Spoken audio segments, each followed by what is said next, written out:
kami yakin dapat dipertanggungjawabkan.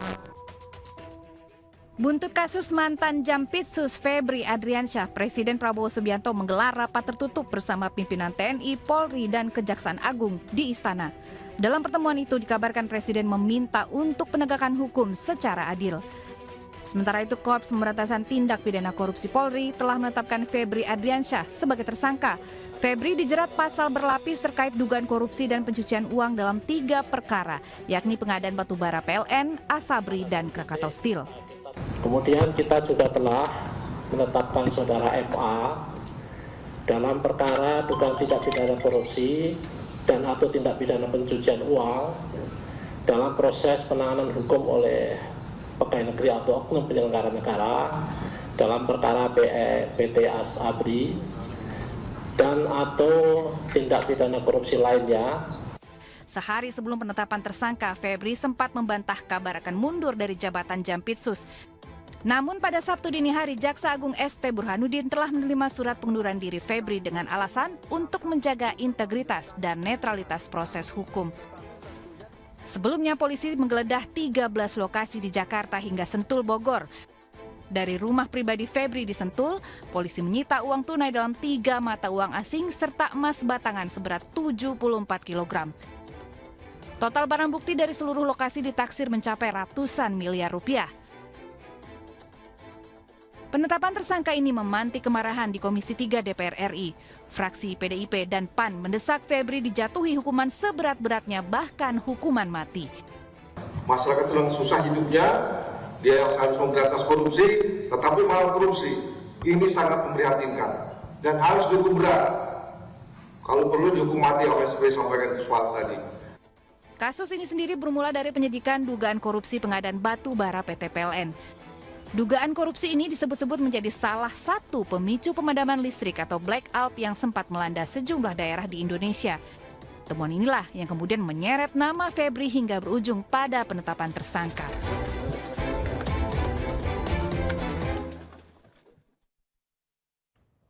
Halo, selamat sore Okezoners. Balik lagi di Okezon The Daily Buzz bareng gue Fitri Ramadhani dan gue Hafid Mardiansyah. Dan hari ini kita akan membahas penggeledahan senyap yang kemarin rame banget ya dilakukan oleh tim dari Mabes Polri. Harta karun. Betul, dan itu rame banget ya karena dilakukan secara beruntun, terus tiba-tiba banyak banget harta yang keluar dari tempat-tempat yang tidak diduga, bahkan ya ada dari tembok, ada emas berapa? 74 kg. Kita miris banget ya, kita hidup. Ya, kita hidup di negara yang aparatnya menyimpan 74 kg emas, tapi rakyatnya cuma nyimpan kesabaran gitu. Ya betul, kita hanya boleh bersabar dan berusaha. Dan hari ini kita sudah ada narasumber yang hadir di studio. Ada Bang Ardian Dwi Yunanto, pendiri LAPI, dan juga ada Bang Igor Dirgantara, pengamat politik, Direktur Eksekutif SPIN. Selamat sore, terima kasih sudah hadir. Anto dan Mas Igor. Terima kasih. Oh, ini Mas Anto, kita ke Mas Anto mungkin ya untuk melihat dari banyaknya barang bukti. Iya, harta karun tadi. Harta karun, dan sudah ada penetapan tersangka dengan dugaan TPPU ya. Itu apakah harus dibuktikan dulu itu hartanya milik siapa? Karena kan ada pengakuan bahwa itu tidak semuanya milik Febri. Nah, untuk menjerat dengan TPPU itu seperti apa? Ya, baik. Saya mau menyampaikan begini dulu. TPPU itu punya 2 syarat. Syarat yang pertama adalah adanya predicate crime atau adanya dugaan tindak pidana asal. Yang kedua adalah adanya dugaan proceed of crime, adanya dugaan hasil kejahatan.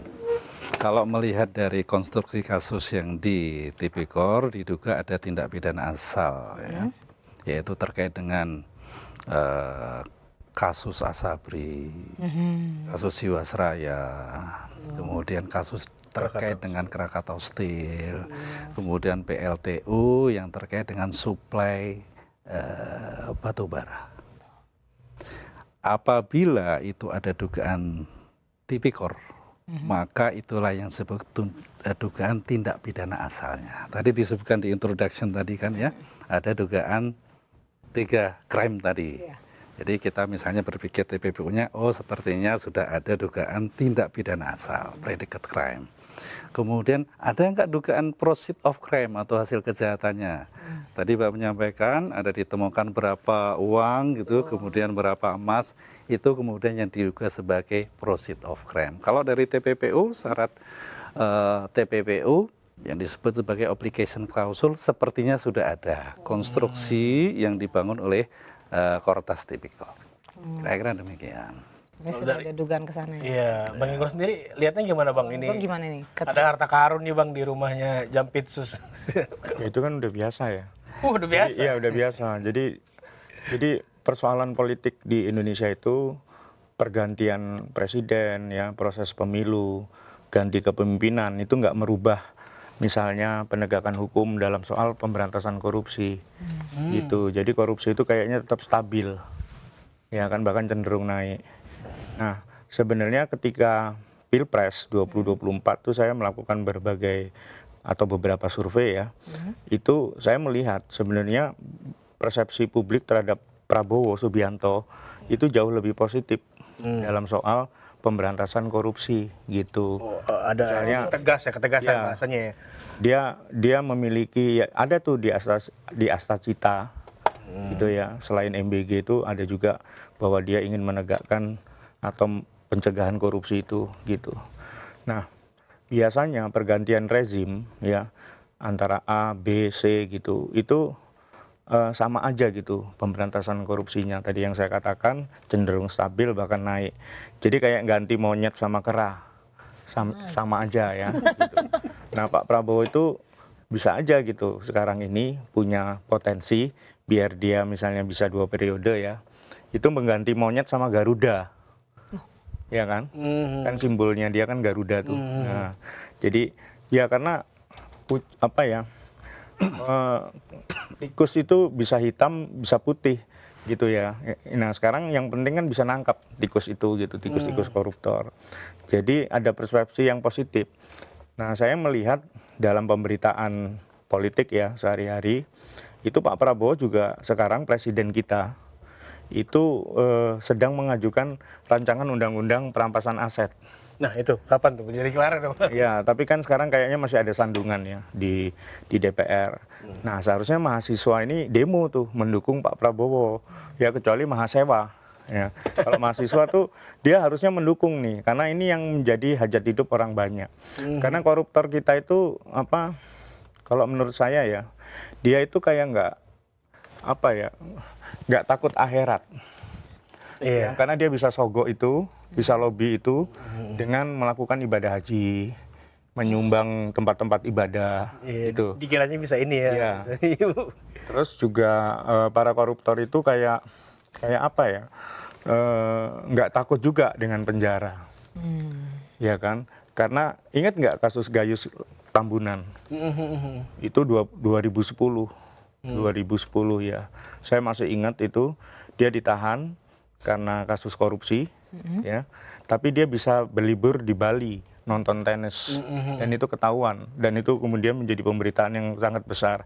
Jadi di penjara aja bisa dapat fasilitas, remisi 60%, gitu, ya kan, nggak jera. Makanya death penalty seharusnya, hukuman mati, gitu. Itu salah satu mungkin yang bisa dilakukan, tapi itu tergantung kebijakan presiden kita ya, Pak Prabowo. Tapi saya ingin mengatakan kepada Okezoner bahwa Pak Prabowo ini dia punya komitmen yang kuat, gitu. Persepsi publik itu sangat baik di awal ya terhadap Pak Prabowo terkait kemampuan dia untuk misalnya melakukan atau mencegah korupsi ketimbang rivalnya. Ya, dulu Pak Anies adalah isu negatif soal apa formula. Ya, lalu Pak Ganjar juga adalah isu negatif soal apa IKTP. Persepsi dalam politik itu persepsi penting. Jadi publik tuh punya persepsi yang positif terhadap Pak Prabowo ketimbang lain-lainnya, makanya dia terpilih satu putaran 58%. Pada awal ya, karena salah satunya yang saya yakini dari survei itu ketika responden itu ditanya, apakah siapa yang kalian lebih percaya untuk memberantas korupsi di Indonesia dari ketiga, misalnya tokoh berikut, tiga capres berikut. Prabowo tuh menempati urutan pertama karena dia udah kaya, gitu ya. Dia juga dia juga tegas ya. Misalnya ada dia kan ketua umum Partai Gerindra ya. Misalnya ada salah satu kadernya yang terjerat kasus korupsi itu, Menteri KKP pada saat itu, nah dia juga nggak membela kok, gitu. Jadi relatif lebih baik lah, bukan berarti dia. Nah ini sebenarnya tantangan Pak Prabowo. Jadi pembuktian ya. Ya pembuktian. Tapi Pertama di kasus ini Abang melihat unsur politiknya kental nggak sih? Atau ini murni urusan hukum? Biasanya kan kental. Karena ya makanya Pak Prabowo sebagai presiden tuh harus membuktikan bahwa negara yang kuat tuh harus mampu koreksi diri, harus mampu menghukum aparatnya sendiri. Ini ya Okezoner ya. Kenapa kenapa pemberantasan korupsi itu begitu-begitu aja? Ya karena Heboh di awal. Ya, karena penegak hukumnya, aparat hukumnya juga korupsi. That's the problem, gitu. Jadi kayak pendosa sapunya kotor. nganuin yang berdosa gitu loh, ya kan? Gitu. Dan tadi saya sudah mengatakan beberapa hal terkait persoalan-persoalan kesulitan dalam pemberantasan korupsi. Tapi kalau kita lihat ya di era sekarang, di eranya Prabowo Subianto, dia berkali-kali berpidato gitu ya bahwa dia akan kejar koruptor sampai ke Antartika dan lain sebagainya. Itu menunjukkan dia punya komitmen kuat. Persoalannya ya mungkin di kabinet yang gemuk, memang persoalan-persoalan kayak gitu tuh ya kan, ya penegakan hukumnya lah. Nah ini sekarang kan kasus Jampitsus itu karena apa ya, kalau saya perhatikan ya gimana mau itu aparat hukumnya ngurusi MBG, ya itu kan juga repot ya kan, urusi aja tupoksinya masing-masing gitu ya. Lalu ya jangan soal penghasilan per bulan mereka juga dibatasi, jangan melebihi gitu. Jadi Pak Prabowo ini sebenarnya nanti ini sebentar lagi mungkin akan ditertibkan BUMN, jadi positif gitu. Oh tadi ada ya kemarin banyak ya. pidato beliau bilang BUMN sarang koruptor katanya. Iya, tentu kritik masih ada ya, tentu negatif persepsi juga masih ada. Tapi saya masih meyakini gitu bahwa Pak Prabowo tuh ya karena lihat latar belakangnya aja gitu, ya kan.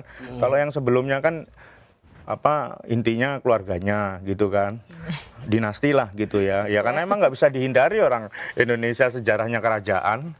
Iya kan? Unsur kerajaan masih politik terpakai. dinasti yang kayak gitu-gitu tuh yang kalau Pak Prabowo feodal. ya feodal. Kalau Pak Prabowo enggak lah, saya yakin ya. Dia nikah lagi aja enggak gitu.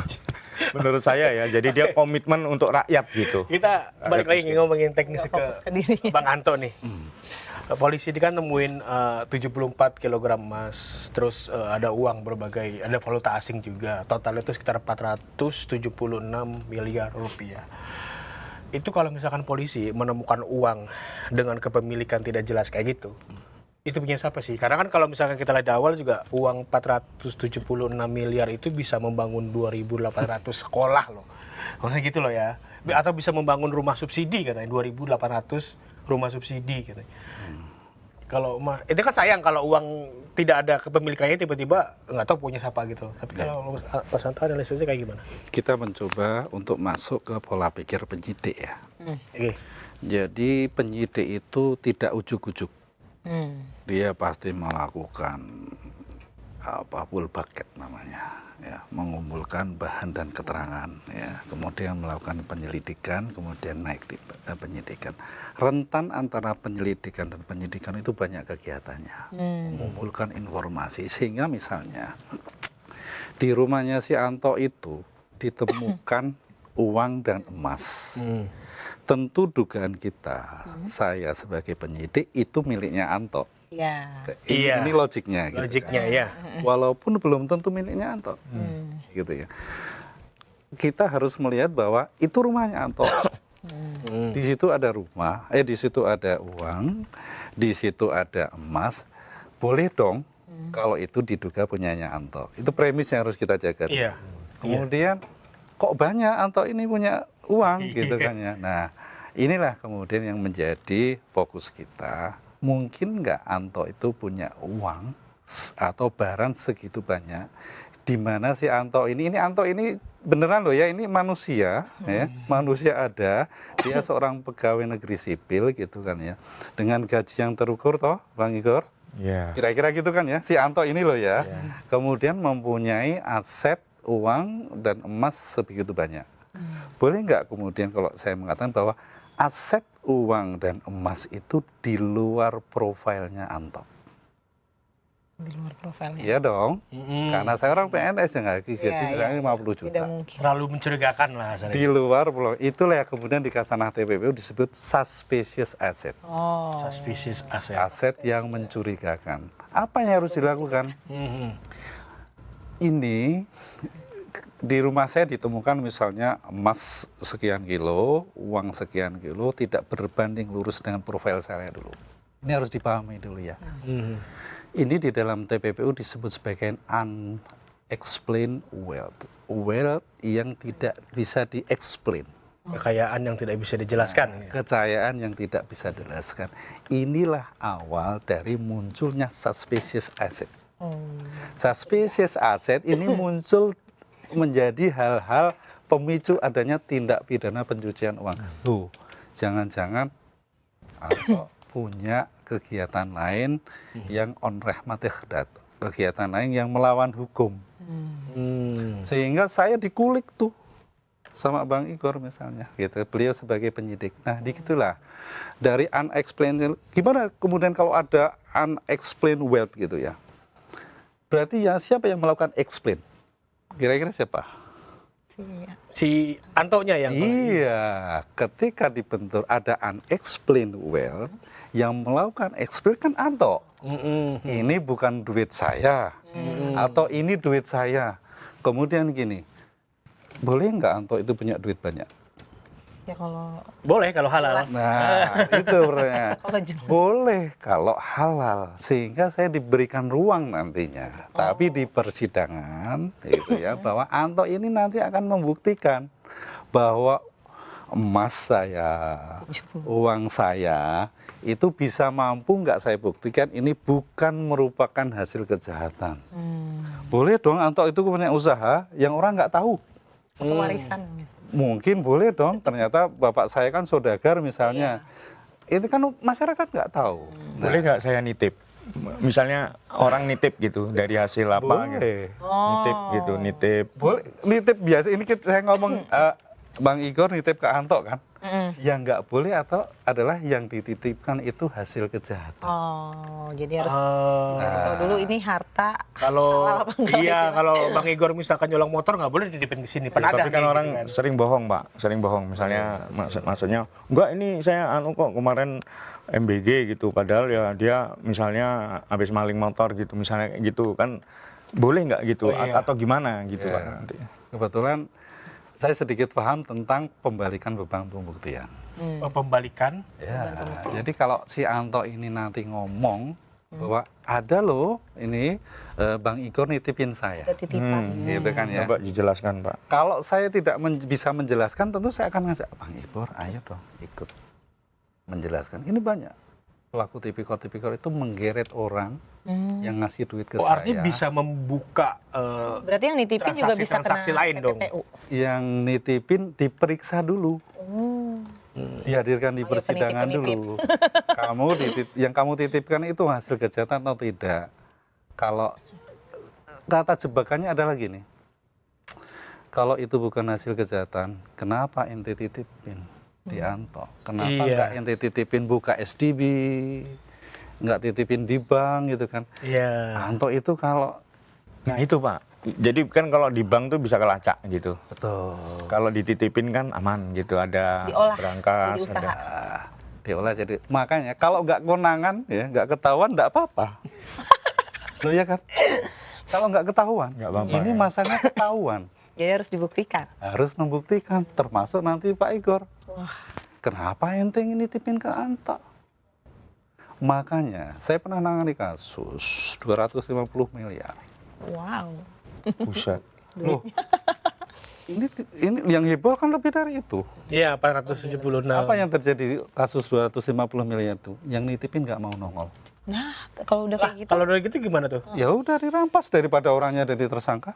Oh, berarti kalau misalkan harta itu tidak bisa dijelaskan asal-usulnya, negara ambil alih langsung merampas. Dirampas berdasarkan putusan pengadilan, nanti dirampas untuk negara. Dan orang yang nggak mau nongol itu nggak apa-apa, nggak kena hukuman. Mereka Gaib Atau aja. buron.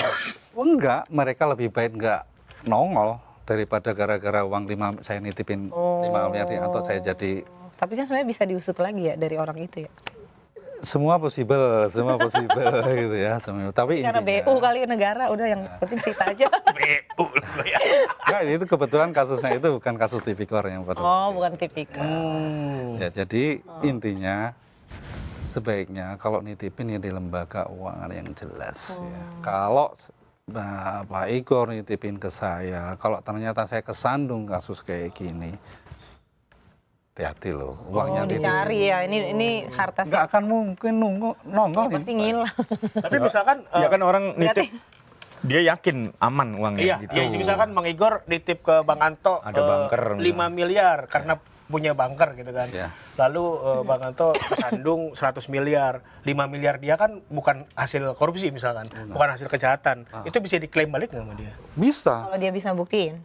Nah, tapi melalui saya meminta kepada majelis hakim, saya pengen mengajukan pembalikan beban pembuktian. Apa yang kamu buktikan harus tetap sesuai dengan KUHA, pengajuan alat bukti, ada saksi, ada dokumen, ada lain sebagainya. Nah, terkait dengan titipan dari Bang Igor akan datang untuk mempertahankan haknya. Uang yang dititipin saya, karena bukan hasil kejahatan. Kalau yang hilang itu pasti karena hasil kejahatan. Ya, Berarti ini akan hanya pertimbangan dia akan nongol atau enggak. Nah, Tapi boleh mempertahankan uangnya ya. Dan kalau banyak kasus juga uang yang berada dipertahankan itu nanti putusannya dikembalikan. Oh. Oh. Aku mau nanya sama Bang Igor, kira-kira nih kalau dalam konteks kasusnya ex Jampitsus Pak Febri ini, beliau bakalan ngomong nggak uang titipan siapa aja atau dia akan menanggung sendiri karena ada dugaan kompromi. Ya pasti kalau itu dalam duit kalau dia semua lah. Iya, tapi pasti dia sekarang ini kan yang penting kan opini publik ya gimana. Dan dia di mana kita nggak tahu. Ya, tapi kalau saya lihat sih dia harus bertanggung jawab gitu ya. Bahkan harus dipecat, bahkan di banyak masyarakat itu yang saya lihat dari komentar-komentarnya itu juga menginginkan ya karena udah geram ya, ekonomi makin sulit, malah masih ada yang kayak begitu. Itu ya kayak gimana caranya dihukum seberat-beratnya lah gitu. Nah, saya yakin sih nanti jaringan politik yang misalnya membackup dia itu, yaitu tugasnya Pak Presiden ya, Prabowo, sehingga dia harus tegas. Tapi Pak Prabowo itu terakhir juga saya melihat bahwa dia punya komitmen yang kuat untuk misalnya birokrat-birokrat itu sudah diberi nasihat, sudah diberi peringatan, masih bandel juga, ya sudah, itu akan dieksekusi oleh dia gitu. Maksudnya artinya apakah akan selesai di Pak Febri Ardiansyah ataukah dia akan juga membuktikan harta-harta itu bukan punya dia doang gitu? Enggak, dia akan menyebut nama-nama lain atau kalau nyebut-nyebut nama lagi ya itu tekanan politiknya tinggi ke dia atau ke keluarganya, pasti berakhir ke dia kalau jadi berakhir prediksi pasang saya. badan aja dia ya. Iya, pasang udah Ini hilang ketangkep. semua nih yang punya emas nih ya. Iya, ini berarti secara politik ini efek dominonya bisa meluas kemana-mana dong. Udah kemana-mana. Nah, itu tugasnya pemerintah sekarang juga ya karena kan kita itu udahlah kan bisa juga tuh bargaining itu udah saya hukum segini, dihukum segini tapi lu diem aja. iya tapi diem aja toh nanti dapat remisi gitu ya. Terus lu juga bisa naik haji gitu. Pokoknya di Indonesia tuh babi doang yang haram. Ya kan yang kayak gitu-gitu nggak haram gitu. Bahaya, bener juga. Terlihat apa di sini mah doang yang haram, tapi memang praktek-praktek kayak gitu tuh terlalu sering ya. Ya udah terlalu sering, makanya Artinya ini bosen ya, kurang gitu. endingnya kurang oke Ya ya. sebenarnya ini kesempatan Pak Prabowo gitu untuk membuktikan itu gitu. Ya izin ya, mohon maaf ya Oke Zoner. Kalau misalnya Pak Prabowo, jadi gini ya, jadi kan saya pernah mengatakan ya bahwa transisi politik itu ya kalau di Jerman itu jenis kelamin gitu ya. Kalau Perdana Menterinya cowok sekarang jadi cewek, atau cewek sekarang jadi cowok. Kalau di Amerika tuh partai politiknya, kalau di Indonesia tuh sipil atau militer. Jokowi itu sipil 10 tahun, SBY itu militer 10 tahun. Ya, setelah SBY militer 10 tahun, Pak Jokowi 10 tahun, makanya Pak Prabowo juga potensi 10 tahun karena dari militer kan backgroundnya. Nah, kalau kasus ini misalnya bisa membuat simpati publik, itu potensi 10 tahun Pak Prabowo itu. Apalagi kan nanti presiden threshold kan 0%. Gitu ya. Jadi itu juga nanti mungkin kajian tersendiri ya, bukan di tema ini. Tetapi maksud saya, ya kan sekarang tuh ada tingkat kepuasan yang cenderung menurun dari pemerintahan Pak Prabowo. Agak ironis itu. Nah, sebenarnya kalau Pak Prabowo mau meningkatkan lagi popularitasnya ya dan akseptabilitasnya di mata publik, justru kasus-kasus kayak gini nih dia bisa lebih tegas lagi membuktikan bahwa memang dia ya macan Asia lah begitu ya. Itu maksud saya. Gitu. Jadi keputusan ada. Ya kemarin kan kasus MBG tuh membuat pemerintahan kita tuh agak turun gitu anunya, tingkat kepuasannya terhadap gitu ya, yang MBG itu. Nah, itu kan Pak Prabowo juga terpukul, tapi kan langsung dipecat gitu. Nah, yang ini juga, jadi ini kasus-kasus korupsi ini justru pembuktian buat Presiden Prabowo untuk kembali menunjukkan kepemimpinannya yang tegas gitu loh. Ya kan, karena negara yang demokratis yang baik itu dia harus mampu mengkoreksi dirinya sendiri, dan penegakan hukum itu menjadi salah satu aturan main, the only game in town lah gitu ya. Ya karena salah satu persoalan tadi kan saya katakan gimana pemberantasan korupsi itu berjalan di tempat, tidak pernah maju ya karena penegakan hukumnya juga begitu gitu. Jadi penegakan hukum udah ini sistemik ya? Udah sistemik. Tapi kalau kasus-kasus besar ini secara politik agak paradoks Bang Igor. Kayak satu sisi ada persepsi bahwa pemerintah itu tegas memberantas siapa saja. Satu sisi juga, wah berarti dalamnya garong semua nih gitu loh. Ada dua sisi mata uang di situ tuh. Iya, jadi gini Oke Zoner ya, kalau pertanyaannya seperti itu, saya kalau mengatakan meyakini Pak Prabowo itu masih baik, itu individunya dia. Masalah kalau yang dibilang tadi itu pembantunya, nah itu persoalan ya. Mungkin di sekeliling Pak Prabowo itu juga banyak penjilat gitu kan, bisa aja. Banyak hal-hal yang Jadi harus banyak diperbaiki, faktor, ya. apalagi kabinetnya gemuk gitu ya. Mungkin juga kemarin juga kan salah satu kritik terhadap pemerintahan itu kan Pak Prabowo tuh jelasin sendiri. Mana pemimpin-pemimpin partai koalisi yang mendapat tempat atau dikasih tempat oleh Pak Prabowo dalam koalisi Indonesia Maju. Siapa yang ngebelain Prabowo gitu? Nggak ada. Ada pemimpin parpol yang misalnya ikut bersuara gitu ya, membela. Nggak ada. Prabowo doang, cuap-cuap aja gitu. Iya kan. Jadi Pak Prabowo itu individunya kalau saya lihat gitu ya, dia masih layak gitu.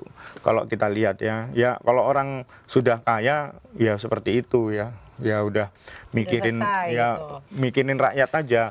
Tapi mungkin nah ini yang harus dibenahi oleh Pak Prabowo itu pembantu-pembantunya, jajarannya, sistem pemerintahan ini saatnya dia. Karena ada warisan Jokowi juga kan gitu. Ya kan orang bilang udahlah ini gara-gara ijazah palsu masa begitu. Iya kan bisa aja. Misalnya kayak gitu. Lagi rame juga sih itu. Ini pasti gara-gara ijazah palsu nih gitu. Enggak kalau bercanda netizen itu kan kalau bercanda lucu ya. Paling lucu emang netizen Indonesia. Ya betul. Tapi ini aku balik ke ini soal pejabat nih Mas Anto, soal pejabat yang ada di lingkaran itu. Kalau misalkan menurut Mas Anto sendiri perlu sih kalau misalkan pejabat-pejabat kita tuh yang di posisi strategis punya transparansi keuangan yang berlapis. Jadi bukan harta pribadi dia aja yang diperiksa, tapi harta keluarganya, pembantunya juga, termasuk apanya yang diawasin juga. Perlu nggak ada kayak gitu-gitu? Karena kan sering banget tuh pembantu atau sopir dititipin duit 1 miliar Dibikinin gitu, rekening. dibikinin rekening atas nama dia gitu, ujung-ujungnya buat cuci uang Asisten. Perlu nggak kayak gitu-gitu? Begini, Itu mungkin perlu ya. Tapi yang lebih esensial adalah transaksi itu harus dibatasi. Oh iya, berarti transaksi pejabat-pejabat itu harus dibatasi. Bukan hanya pejabat, termasuk sopir yang mau saya pakai. Transaksi seluruh warga negara ini harus dibatasi. Untuk enggak. Loh, sekarang gini, kalau misalnya orang mau transaksi uang tunai, itu sekarang unlimited.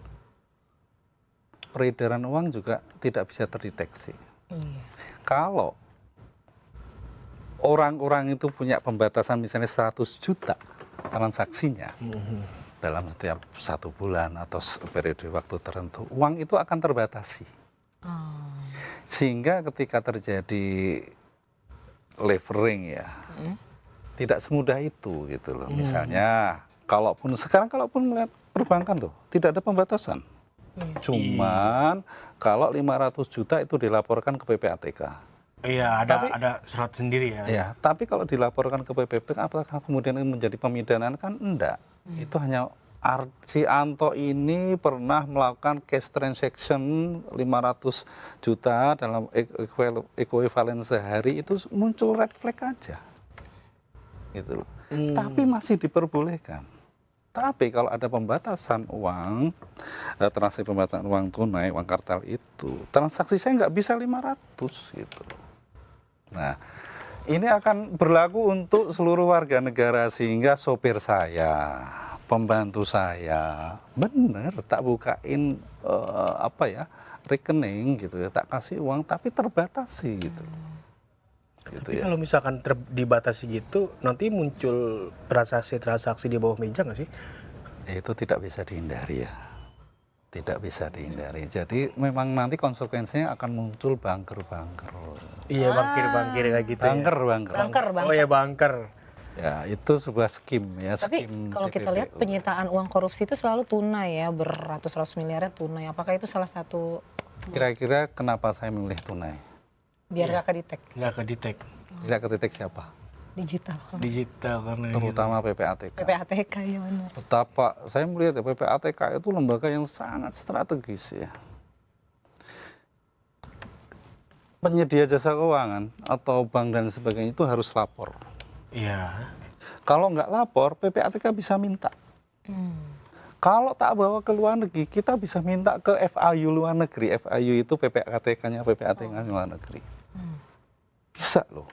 Artinya kalau mau mencuci uang, ini tak kasih tahu ya, tapi saya tidak dalam posisi. Karena yang saya sampaikan ini adalah TPPU ya. Jangan lewat transaksi melalui penyedia jasa keuangan. Ya. Tapi ketika kita tidak melewati transaksi, ketika saya menyampaikan ke si A, si B melalui bank, itulah TPPU-nya di situ. Saya pakai cash transaction dalam mencuci uang, gitu loh. Contohnya gimana? Ketika saya melakukan cash transaction, skim saya, maka saya pasti punya banker, saya punya safe house, saya punya SDB, buat gitu. nyimpen duitnya ya. Nah, sehingga orang yang punya duit seperti saya, nyimpen itu pasti melakukan TPPU gitu loh. Oh, karena menyimpan. Iya. Karena saya menghindari transaksi yang harusnya bisa didetek. Iya betul. Agar tidak bisa didetek, saya pakai cash. Cara mencuci uangnya efektif pakai cash. Logika kita balik, ketika si Anto ini duitnya banyak, berarti dia melakukan TPPU gitu loh. Nah, kira-kira gitu ya. Nah, kalau premisnya kita kalau misalnya dia cash, berarti PPATK nggak bisa mendeteksi. Nggak bisa mendeteksi, tapi bisa OTT, bisa kena OTT gitu. cara- Karena kan uang itu kan berwujud banyak banget tuh. Berarti lewat Perlu ada OTT. safe house. Kayak kemarin.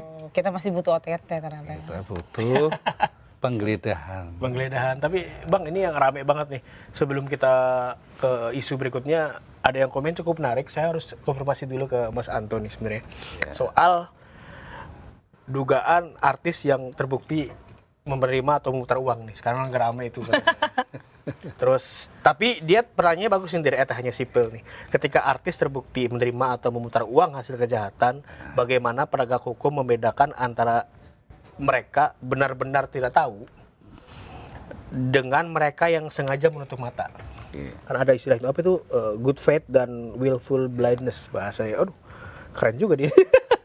Jadi begini, Iya, bagus ini supaya publik Iya, iya. tercerahkan. saya seperti gajah beliau.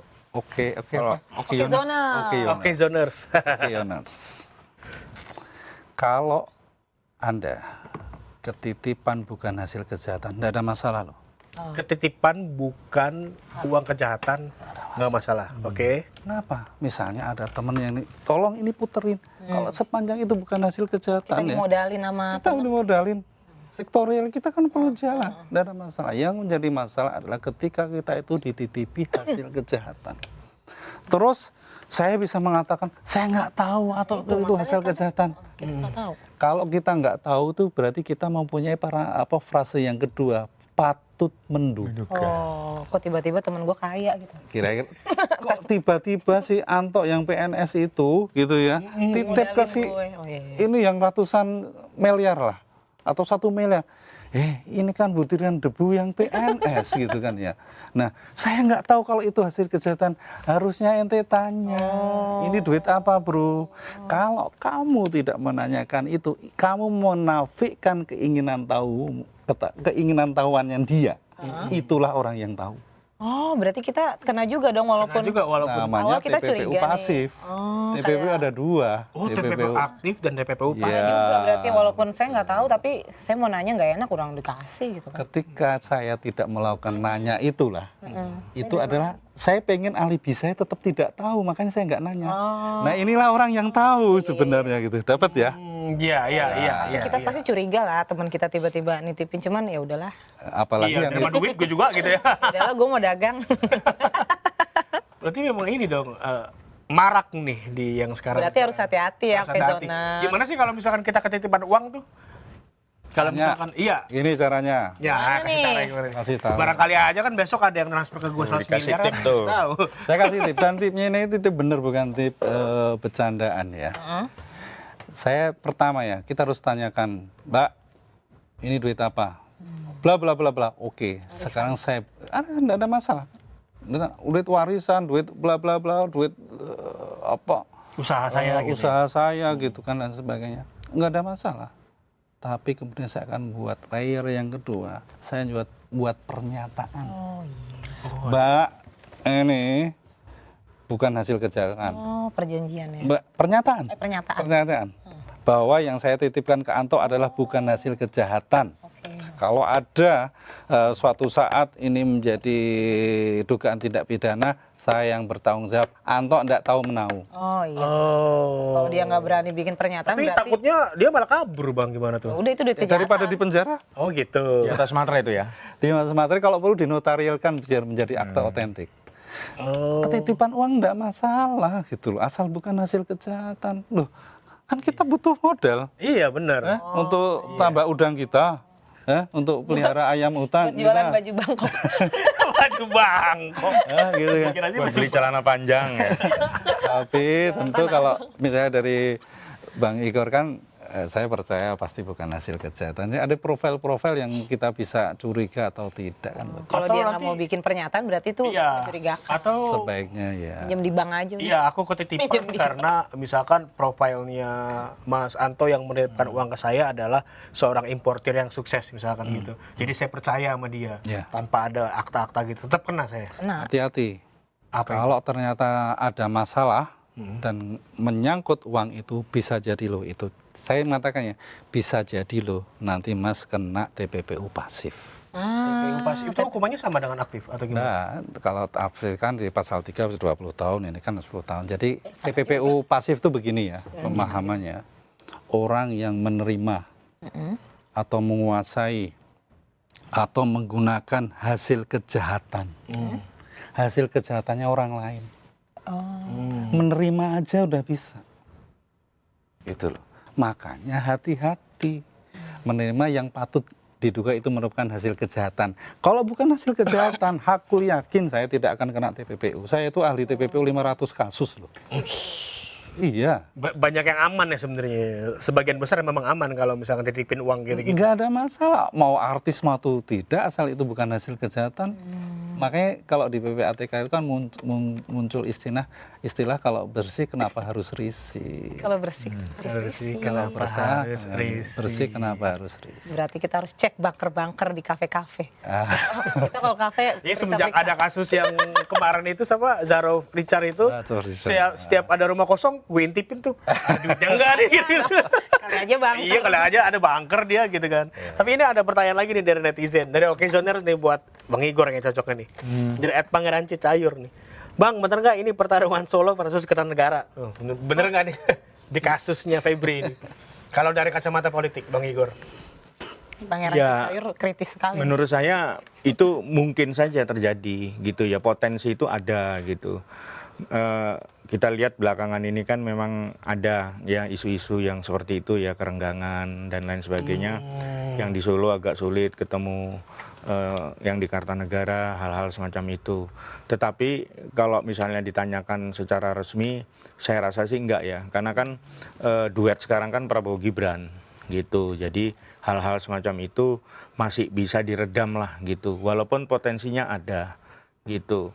Nah makanya Occasioner harus bersabar. Kita lihat apakah Pak Prabowo masih berpasangan dengan Gibran nanti di pemilu berikutnya. Oh, ada Gitu. arah ke sana ini Nah kasus itu ini. kalau misalnya nggak lagi dengan Prabowo Gibran, karena memang dalam sejarah politik kita ya, SBY juga dengan JK, lalu dengan yang lain kan, dengan apa Budiono, lalu Jokowi juga JK, ganti lagi wapresnya dengan apa Ma'ruf Amin. Nah mungkin kan Pak Prabowo juga apakah masih dengan Gibran gitu, kalau mengingat bahwa rekam jejak dalam Pilpres itu nggak ada presiden yang wapresnya sama di periode kedua gitu. Oke, nggak ada yang sepaket dua ya, periode. jadi Occasioner untuk menjawab itu ya sabar aja gitu. Kalau isu-isu itu pasti ada, tapi nanti dilihat aja gitu apa Pak Prabowo masih berpasangan dengan Gibran. Kalau masih berarti itu terbukti tidak benar.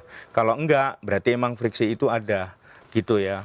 Nah, makanya Pak Jokowi misalnya ke Lampung segala macam ya, menjadi Dewan Kehormatan PSI segala macam. Nah itu juga menarik, apakah PSI bisa lolos parliamentary threshold gitu. Ya kan selama ini gagal terus gitu. Sekarang kan Pak Jokowi udah turun tangan gitu ya.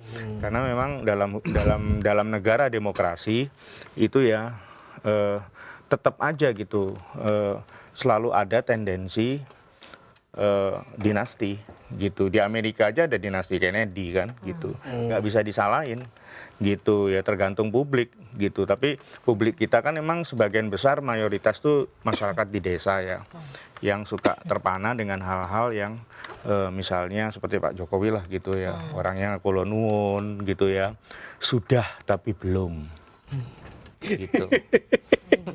Gitu. Sangat ahli banget nih kalau ngomongin Kira-kira ya. Pak Prabowo nih. Oke, mungkin ke Mas Anto lagi. Artinya kalau dalam TPPU mana yang lebih penting yang harus dicari tahu dulu? Apakah siapa yang memiliki uangnya atau uang itu dari mana mengalir ke siapa gitu? Jadi yang mana dulu? itu tentu akan berjalan beriringan. Karena kalau untuk kasus yang Anto tadi ya, kembali ke Anto ya. Di Anto, kasus Anto itu, orangnya sudah jadi tersangka, duitnya ada. Oke. Yang kebanyakan menjadi masalah kesulitan adalah Antoknya ditemukan, duitnya nggak ada gitu loh. Iya. Iya. Itu masalah ya. Iya, ada Itu dua-duanya. masalah. Kalau Kalau ini duitnya ada, orang yang nggak ditemukan Duitnya kita ambil. balik, itu belum pernah kejadian. belum pernah kejadian. Nah itu. Tapi mungkin saja bisa terjadi gitu ya. gitu. Tapi ada nanti mekanisme seperti itu, kita bisa pakai Perma tahun 2013. Kalau ada duit, orangnya itu ndak ada, Milik negara tuh. bisa dirampas dengan hukum acaranya singkat. Itu diatur di Perma nomor 1 2013. Ada. Duitnya ada. Ada duitnya. Maksudnya ada instrumen hukumnya. Dan ini sering dilakukan Tapi dibuktikan dulu itu duit. dibuktikan, tapi hukum acaranya singkat, cepat. 14 hari putus. Kalau hukum acara sekarang itu kan berbulan-bulan ya. Kalau kasus Nadiem tuh bisa sampai 6 bulan. Ini 14 hari. Karena orangnya nggak nongol.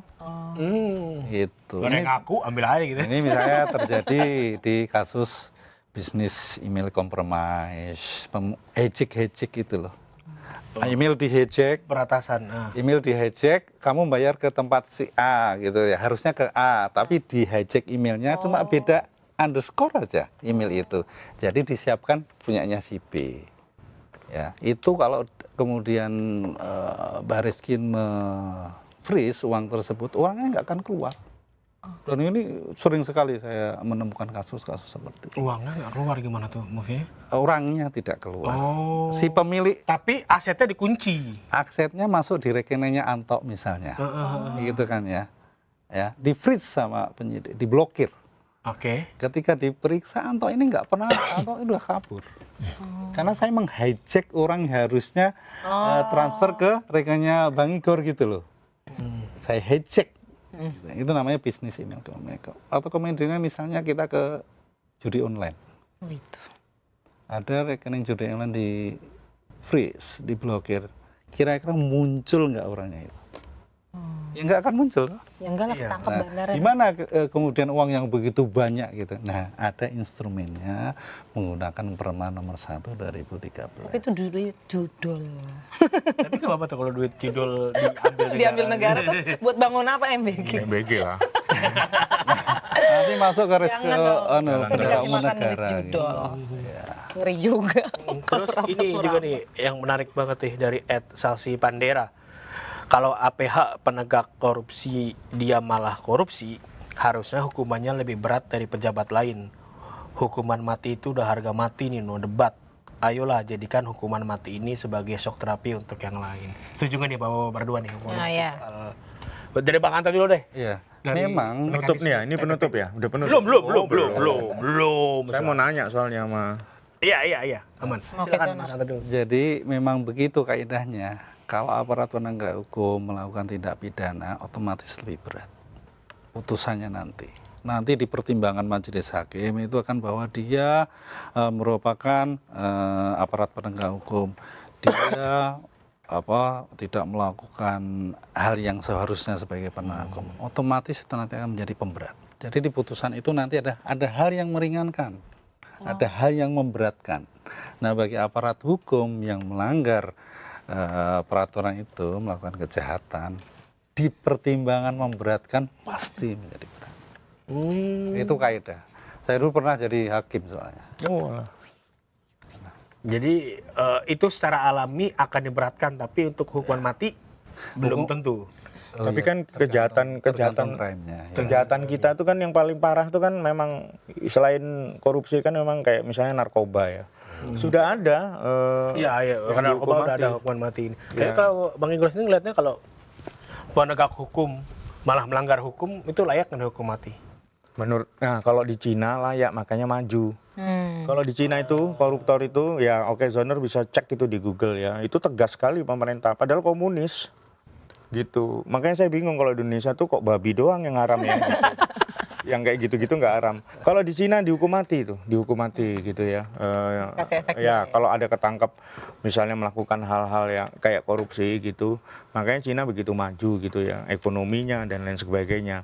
Persoalan kita itu memang masih korupsi aja gitu. Maka dalam pemberantasan korupsi sebenarnya nih ya itu saya bilang ini masanya Pak Prabowo untuk membuktikan bahwa dia jauh lebih baik dari pendahulu-pendahulunya. Dia lebih berkomitmen gitu loh, misalnya dalam soal pemberantasan korupsi. Dan faktanya itu ada, walaupun ya masih belum sempurna, begitu.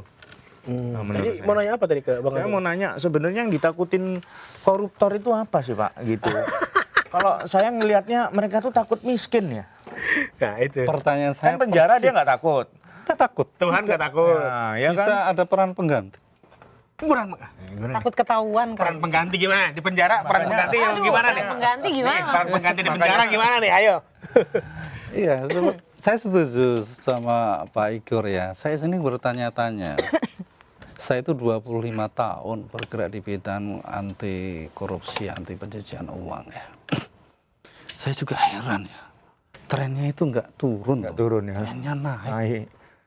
Beneran.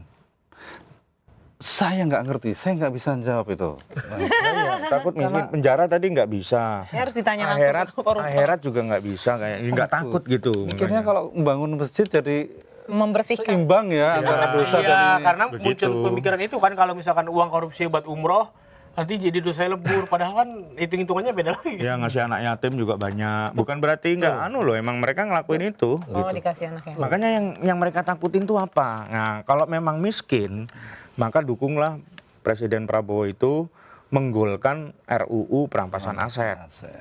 Itu maksud saya. Tapi Mahasiswa harusnya. Mas Anto udah urgen banget ya perampasan aset. Saya termasuk orang yang senang menyawarkan itu. Jadi kalau undang-undang perampasan aset itu kan diharapkan begini, unexplained wealth tadi itu menjadi halal gitu loh. Sekarang juga halal, artinya gini, menjadi mudah untuk diterapkan. Ada yang suspicious money, suspicious activity, suspicious asset itu menjadi objek dari undang-undang perampasan aset. Iya. Tinggal kita ngomong, Lebih mudah. Tok, Anto, iki duit saka ngendi? Ini duit dari mana gitu loh. Pertanyaannya, Soko mbokmu po. saka mbokmu po gitu. Pertanyaannya simpel itu. Tapi apakah kemudian hal itu tidak menimbulkan resistensi? Ternyata resistensinya kan banyak gitu kayak. Saya setuju bahwa kita dukung pemerintah gitu kan ya untuk karena ini kan inisiatif dari pemerintah ya. Iya, inisiatif pemerintah. Inisiatif pemerintah sehingga memang menjadi sebuah kebutuhan primer ya untuk perampasan aset. Karena kalau misalkan digambarkan di sejarah agama sendiri, Umar bin Khattab udah pernah perampasan aset ya Bang. Dia tuh menerapkan kalau misalkan gaji hakim segini, tapi ternyata hartanya segini, semua hartanya langsung dirampas sebelum kamu bisa menjelaskan dari mana harta itu. Iya. Kira-kira kayak gitu perampasan. Itu unexplained wealth. Artinya kalau misalkan Artinya di zaman Rasulullah, sahabat Rasul udah ada kan? Iya. Nah, kira-kira begitu. Jadi saya misalkan seorang PNS, tiba-tiba harta saya 100 miliar, itu negara langsung merampas itu, kan kamu harus bisa menjelaskan dari mana 100 miliar itu. Jangankan uang 100 miliar, kalau uang 100 miliar kan mungkin bisa kita sembunyiin ya. Iya. Rumah kita melebihin profil kita, mobil kita melebihi profil kita. Coba, si Anto ini, PNS, punya rumah di Pondok Indah, di Kemang. Mobilnya Ferrari gitu ya. Mobilnya Alphard deh kalau Ferrari. Iya. Mungkin nggak kira-kira? Iya. Harusnya nggak mungkin karena saya pernah di situ gitu. Saya pernah menjadi aparatur negara gitu loh. Pusing nggak mungkin coba dengan gaji 30 juta anak saya kuliah kuliah di universitas yang tidak murah gitu kan ya. Bisa beli rumah, bisa beli Alphard gitu. Rumah di PI loh ya tadi ngomongnya. Iya. Rumah di ini tapi ya. kalau di Undang-Undang Perampasan Aset ketika tadi Mas Anto punya profil segitu, negara langsung masuk tuh bisa. Inilah yang disebut sebagai suspicious activity dulu. Anto ini activity-nya itu suspicious, mencurigakan. Nah, kemudian nanti didalami suspicious-nya ini di asetnya bagaimana, money-nya bagaimana, bisnisnya bagaimana. Berarti selama ini aparatur negara itu sebenarnya diawasi nggak sih penambahan hartanya, aktivitas hanya di luar LKPS-nya desnya? doang ya? Iya, selain itu nggak ada. Nggak ada lagi. Tapi kalau ada perampasan aset muncul barometer baru nih untuk mengukur kekayaan atau aktivitas kekayaan pejabat. Pasti. Pasti gitu loh. Kenapa takut ya mereka ya? Iya. Pejabat emang nggak boleh kaya gitu, sebenarnya boleh ya? Iya, tapi kalau halal. Halal. Karena gini, kita kan dilarang menjadi direktur PNS. Nah itu kalau dia bilang hasil bisnis berarti dia jadi pebisnis. Iya, tapi boleh ya. Yang penting halal ya. Jangan bisnis kita meras gitu kan ya. Jangan bisnis kita kemudian Judol. saya meras, mohon maaf Bang Igor. Ya udah deh, saya jangan jadiin tersangka, tak kasih saham saya, saham perusahaan saya. Kan ada kemungkinan kan moral tidak baik ke situ, dan kebanyakan kasusnya seperti itu. Nanti saya itu menjadi beneficial owners, pemilik manfaat. Yang bekerja itu kayaknya usahanya Pak Igor gitu, tapi saya beneficial owner, saya dapat 25%, 30% dari aktivitinya Pak Igor. Itulah barternya mengamankan. Ya banyak terjadi ya kasus-kasus yang dilakukan itu ya dilakukan seperti itu, dugaannya seperti itu. Yang dilakukan si Anto tadi ya. Anto, iya ini kita ngomongin Anto. Tapi yang jadi masalah adalah efek domino dari kasusnya Bang Febri ini. Bagaimana integritas jaksa juga jadi sorotan. integritas penegak buat hukum. pertanyaan abang-abang nih, kira-kira Mungkin Bang Igor ya mau menanggapi. apa yang Kemarin harus juga ada keterlibatan. dilakukan pemerintah secara konkret nih, mengembalikan kredibilitas jaksa yang sempat naik, tapi sekarang jadinya kayak Sempat naik pas kasus MBG. Iya. Dan wajar nggak sih kalau misalkan masyarakat bilang tuh bener, pantas jaksa aneh-aneh sekarang, kayak gitu bahasanya ya. Ada kasus-kasus yang Ini berulang nggak sih sebenarnya? Iya. Udah sering. Berarti reformasi birokrasi itu tidak. Bang Igor gimana nih? Ya, tadi saya udah bilang ya, dan Okezoner ya, bahwa salah satu masalah pemberantasan korupsi kita berjalan di tempat itu karena penegakan hukumnya juga terlibat begitu. Terlibat hal-hal seperti itulah. Atau terlibat melakukan juga tindak pidana korupsi gitu. Jadi juga serba salah, yang korupsi diperiksa oleh yang juga melakukan korupsi gitu, pendosa. Ya kan gitu ya. Pendosa mewawancarai yang berdosa, itu juga repot gitu. Nah, pokoknya ini era bahwa Presiden Prabowo itu menurut saya harus misalnya menegakkan betul gitu ya asta cita, kalau nggak salah poin ke-7 ya tentang pemberantasan korupsi, dan misalnya pertama lewat menertibkan penegak hukumnya dulu gitu. Yang kedua yaitu lalu kemudian bagaimana undang-undang perampasan aset itu bisa dilakukan sesuai rekomendasi Pak Doni tadi Tapi gitu. kan Pak Prabowo katanya udah naikin gaji hakim tuh 300%. Ngaruh nggak sih Pak? Iya. Gaji Ngaruh nggak, Pak, dinaikin kayak Pak, kita aja. Nah, ya Yang haram tetap babi. yang haram atau babi. Ya harusnya berpengaruh ya, harusnya berpengaruh. Harusnya berpengaruh. Tapi memang ya kita lihat lah ya. Jadi ini justru saatnya kalau Pak Prabowo itu mau dikenang sebagai presiden yang ya lebih baik dalam pemberantasan korupsi daripada pendahulu. Ini momennya gitu. Jadi dia tegas aja gitu ya, nggak usah pandang bulu, berhati-hati terhadap informasi-informasi palsu di lingkaran dalam dan lain sebagainya. Mungkin itu dulu ya. Oke, Gitu. Mas Anto gimana? Begini, dengan menaikkan kesejahteraan, menurut saya itu solusi. Solusi ya. Hakim itu tunjangannya naik sekitar hampir 300%. Terjadi perubahan paradigma habituasi maupun pola pikir. Gitu. Sehingga mungkin kata-kata saya ini kalau tidak enak didengar Kementerian Keuangan, ini mohon maaf, perlu kiranya kejaksaan diperhatikan juga kesejahteraannya. Karena dia juga ujung tombak pemberantasan tindak pidana loh, kepolisian. Ya, perlu karena memang Iya betul. saya ngerti banget lah bagaimana kehidupan PNS yang kalau hakim naiknya 300%, saya bisa merasakan sekali karena itu lingkungan yang tidak jauh dari saya juga. Telah terjadi perubahan paradigma. Orang jadi gini loh, saya punya gaji 100 juta. Umur saya sekarang sedang baru 48, saya pensiun umur 65. Saya itu masih punya tabungan 15 tahun kali 100 juta loh. Loh iya dong. Sehingga saya tidak akan mempertaruhkan tabungan saya 15 kali 100 juta itu untuk saya berbuat jahat gitu loh. Bukan uang sedikit loh. 100 juta Dikali berapa bulan itu? 15 tahun. Iya. Kalau ini usia kan pensiun 65 tahun. Hakim Agung kalau nggak 170 tahun gitu loh. Gimana kalau kemudian kita pemerintah, tentu ini inline juga dengan asta citanya beliau bahwa penegakan beliau itu Pak Presiden, bahwa penegakan hukum terutama tipikor itu menjadi senjata. Ini jualannya mahal loh ya Pak ya, mahal loh gitu. Dan kita akuin ya di dalam kepemimpinan beliau itu luar biasa. Saya juga mengatakan loh, kejaksaan juga luar biasa loh prestasinya. Sehingga tolong dilihat yang dilakukan si Anto tadi adalah perbuatan pribadi. betul. Bukan. Karena saya punya datanya, LAPI melakukan penelitian itu dari PKH aja ratusan triliun. Apa ini itu? Itu uang-uang yang berhasil didenda administratif itu. Bertriliun itu. Pemasukan negara. Iya beneran gitu loh. Sehingga kalau kita menafikan keberhasilan dari pemerintahan Prabowo, kita jadi nggak fair karena memang berhasil dalam penegakan hukum tipikor ya, itu terlihat gitu loh.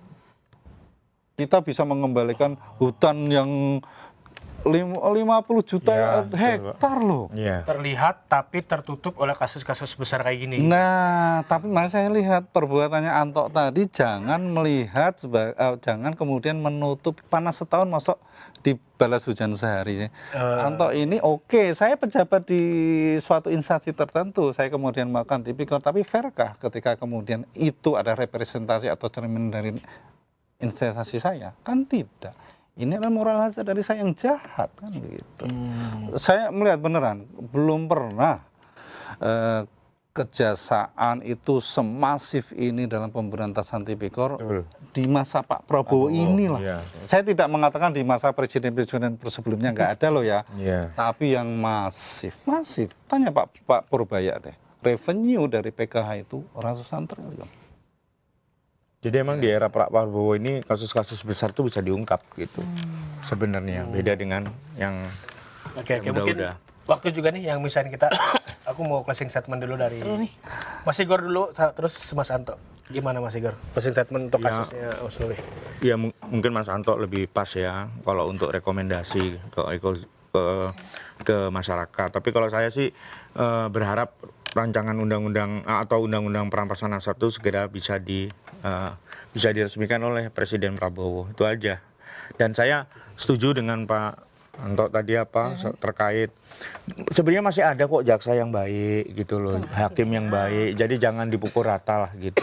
Ya kan. Nah, itu mungkin apa yang dilakukan oleh Presiden dengan menaikkan haji hakim juga mungkin juga signifikan tadi. Gitu. Oke, Iya. Mas Anto gimana? Closing. Satu, sepandai-pandainya tupai merompat, pasti akan jatuh juga. Jatuh juga. Betul, Pak. Pasti. Itu. Sepandai-pandainya kita menutupi bangkai, akan bau juga. Jadi, bagi siapapun ya gitu ya, tentu jangan maulah ketitipan. Kalau bukan jangan mau ketitipan kalau itu hasil kejahatan. Kalau itu bukan hasil kejahatan, come to me. Iya, jangan nolak loh Mbak. Betul, Kan rezeki. perlu kan usaha Mbak, skincare-nya tetap. Iya, sama jualan baju. Ya, gitu kan. Ya, Langsung promosi.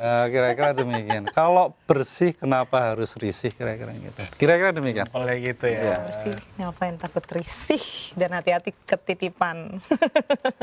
Oke, baik. Terima kasih untuk Mas Anto dan Mas Igor yang sudah hadir di sini. Dan Oke Zoners, kalau memang ada dugaan korupsi, siapapun pelakunya harus diusut sampai tuntas.